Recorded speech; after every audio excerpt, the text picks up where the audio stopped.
I often wonder to myself now and again, why do we do theatre? Why do we write and perform poetry? Why do we tell stories? It's to reflect, well, who we are, what we know, and our viewpoint of the world around us. Well, they say that history is written by the winners, by the leaders and the high achieving. That's what the history books would have us believing.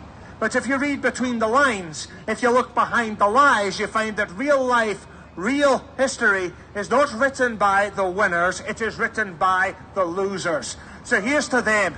Here's to the lost and the abandoned, to the abused and the neglected, to the people trapped in vicious cycles, to the confused and the addicted. Here's to the powerless and the marginalised, to the clueless and the ignorant, to the ones who are always left behind, to the weak and the incompetent. Here's to the boring, the banal and the utterly tedious, to the jealous, to the miserable, to the bitter and the envious. Here's to those who let life pass them by and regret lost opportunities, to all the middling in-betweens, to all the mediocrities. Here's to those who would gladly save the world if they could, to the naive, the well-meaning and the misunderstood. Here's to the doctors, nurses, teachers, all those who are put upon, who sacrifice for other people only to get crapped upon.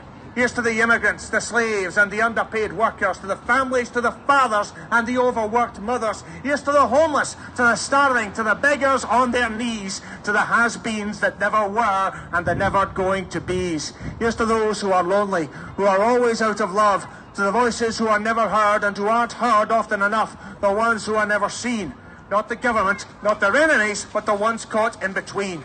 I'm talking about those who have lost everything, the deprived and the unfortunate, the ones who do not understand, the innocent and the illiterate, the people condemned to live their lives in a void, the mentally ill and the unemployed, the people in debt who can't pay back their arrears, the ones who are grieving and can't hold back the tears, all the countless victims of brutality and torture, the young and the destitute left without a future.